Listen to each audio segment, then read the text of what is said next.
দুবাইতে ফ্ল্যাটটা কিনেই ফেললাম, তাই বাসাটা ঘুরে দেখাই, এরপর কত দাম নিল সেটা বলছি। আমি কি পরোটাগুলো দেখতে পাচ্ছেন বিশাল বড়, আমাদের দেশে 3টা পরোটা মিলে এখানকার একটা পরোটা, আর এই বেগুন দিয়ে আর হচ্ছে জলপাই দিয়ে খেতে মোটামুটি ভালোই ছিল, কিন্তু একদম ফার্স্ট টাইম খেয়েছি তো একদম অপরিচিত একটা টেস্ট ছিল। তো এখন আবার পরে খাবারের ব্যবস্থা করতে হয়েছে। এতকে ছোট একটা অ্যাক্সিডেন্ট হয়ে গিয়েছে আমাদের সাথে। হ্যালো এভরিওয়ান, কি অবস্থা সবার? দুবাইতে ফ্ল্যাটটা কিনেই ফেললাম, তাই আজকে ফ্ল্যাট ট্যুর নিয়ে চলে আসলাম। ভেবেছিলাম আপনাদের সাথে একদিন হোম ট্যুর শেয়ার করব, কিন্তু আজ গরিব বলে বাড়িটি কিনতে পারলাম না, তাই তো ফ্ল্যাট কিনে নিলাম। তো চলুন আগে বাসাটা ঘুরে দেখাই, এরপর কত দাম নিল সেটা বলছি। আমি কিন্তু আগে বাসাটা দেখিনি, এই প্রথম আপনাদেরকে নিয়ে দেখছি। বাহ, বাসাটা কিন্তু খুব সুন্দর গুছানো, যদিও এটা এলোমেলো করতে আমার বাচ্চাদের 5 মিনিট সময় লাগবে। এখন হয়তো ভাবছেন বাসাটা এত গুছানো, কিন্তু আগে দেখিনি, কারণটা কি? এবার বলি আসল কারণটা হচ্ছে গতকালকে ছোট একটা অ্যাক্সিডেন্ট হয়ে গিয়েছে আমাদের সাথে। সবাই তো জানেন দুবাইতে প্রচুর গরম পড়েছে এখন। পরশুদিন হঠাৎ করে এসির কম্প্রেসারটা নষ্ট হয়ে যায়, এরপর ঠিক করে আবারও লাগানো হয়।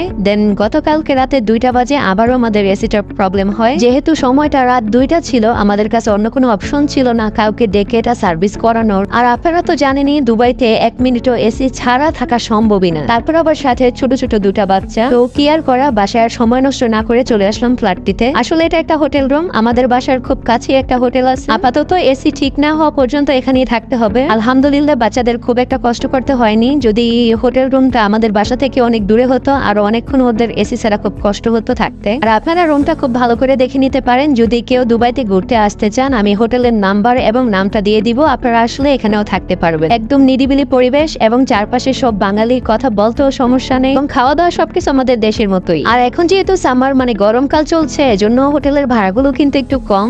এখানে একদিনের জন্য এখন 150 দিরহাম, কিন্তু উইন্টারে কিন্তু একটু বেশি, কারণ তখন পর্যটনে ভরা থাকে দুবাই। কিন্তু থেকে এবং ঘুরে আশা করি ভালো লাগবে। আমি কিন্তু ঘুরে ঘুরে আপনাদের সবটাই দেখিয়ে দিলাম। এটা হচ্ছে ডাবল বেডের একটা রুম, হয়তো এই সিজনে আসলে সিঙ্গেল রুম গুলো আরো একটু কমে পাবেন। আর এই যে ক্যাবিনেটের পাশাপাশি কিন্তু এখানে আলাদা লকার আছে, কেউ যদি স্বর্ণ বা টাকা পয়সা সেফলি রাখতে চায় ওই ব্যবস্থা কিন্তু এখানে ছিল। হোটেল থেকে আমাদের বাসার দূরত্ব হচ্ছে 2 মিনিট, আমাদের এগুলোর আপাতত প্রয়োজন নেই। তারপর আপনাদের জন্য আমি এই সবটাই দেখিয়ে দিচ্ছি। এই যে এখানে হোটেল সংক্রান্ত সব রকম ইনফরমেশন ছিল। আর এদিকে এখন আমার বাচ্চারা কত লাফালাফি করছে এত রাত্রে, আসলে ওদের ঘুমটা ভেঙে গিয়েছিল এবং ক্ষুধা লেগেছিল, এজন্য ওদের বাবা নিচে গিয়েছে ওদের জন্য খাবার নিয়ে আসার জন্য। সে ফাঁকে আমি আপনাদের জন্য একটা ভিডিও তৈরি করছি। এটা ছিল ওয়াশরুমটা সিম্পল এর মধ্যে খুব সুন্দর, আর শাওয়ার কর্নারটা কাচ দিয়ে আলাদা করা ছিল, পাশেই ছোট একটা বেসিন ছিল এবং কমোড ছিল। এরপর বাচ্চারা হালকা পাতলা খেয়ে শুয়ে পড়েছিল, তাও অনেকটা রাত্র হয়ে গিয়েছে। যেটা হচ্ছে সকালবেলার চিত্র, প্রায় অনেকটা দেরি করে উঠেছে, প্রায় 10টার পরে। কারো ওরকম ঘুম চোখ থেকে যাচ্ছিল না, এবং ক্ষুধা তো একেবারে নাই বললেই চলে। নাস্তার কথা বলতেই বলতেছে এখন খাবো না। আসলে সময়ের ঘুমটা সময় না হলে সেটা পরে আর শরীর মন কিছুই ভালো লাগে না। এই যে এখান থেকে শুধু ছোট বাচ্চাটা একটু চকলেট দুধ খেয়েছিল, বড়টা খায়নি, ওই যে ওরা খেলা করছে। আর ওইদিকে আমাদের এসি ঠিক করার কাজ অলরেডি শুরু হয়ে গিয়েছে। তাও আমরা একটু পর হালকা পাতলা নাস্তা করতে নিচে যাবো। বাচ্চারা যা খায়, এখন ওরা খেলা নিয়ে খুবই বিজি। আমি বসে বসে ওদের খেলাগুলোই দেখছি। খেলার কারণে অবশ্য চোখের ঘুমটা তাড়াতাড়ি বেনিশ হয়েছে। তো এখন আমরা বেরিয়ে পড়ছি,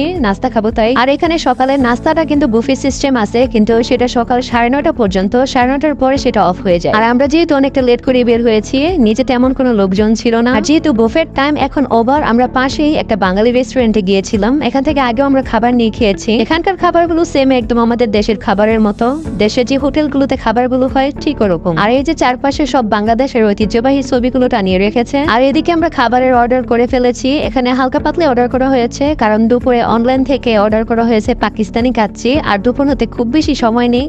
এখন হালকা পাতলাই খাবো, বাচ্চারা নুডলস খাবে, আর আমরা পরোটা, ডিম ভাজি, সবজি আর চা নিয়েছিলাম। আর পরোটাগুলো দেখতে পাচ্ছেন বিশাল বড়, আমাদের দেশে 3টা পরোটা মিলে এখানকার একটা পরোটা। আর এই পরোটাগুলো মাত্র 1 দিরহাম করে। আর খেতেও ভালো, গরম ছিল আর কিছুটা মুচমুচে ছিল, আর তেল ছাড়া ছিল, এটাই বেশি ভালো লেগেছে। আর বাচ্চারা তো নুডলস খাবে বলছে। আর এর মধ্যে দুধটা চলে আসছে। আমি আবার গরম পরোটা বাচ্চাকে বলছিলাম তুমি একটু খাও, ও আবার একটু টেস্ট করলো। এত নাস্তা কমপ্লিট, এখন আমরা আবার রুমে চলে যাচ্ছি। আর এই তো রুমে চলে আসলাম। রুমে কিন্তু একটাও লাইট জ্বালানো নেই, একটু জানালাটা খুলে দিয়েছিলাম, কি পরিমাণ আলো হয়ে গিয়েছে, এতে বোঝা যাচ্ছে বাহিরে কি পরিমাণ রোদ। আর আজকে বাচ্চার স্কুল ছিল, এই সমস্যার কারণে বাচ্চাকে স্কুলে পাঠায়নি, বাচ্চা খুবই বোরিং হয়ে যাচ্ছিল। দেন বাসা থেকে ওর ট্যাবটা এনে দিলাম, এখন একটু রিল্যাক্সে মোবাইল দেখছে। এতক্ষণ খুব বিরক্ত করছিল দৌড়াদৌড়ি, আর কখন বাসায় যাব।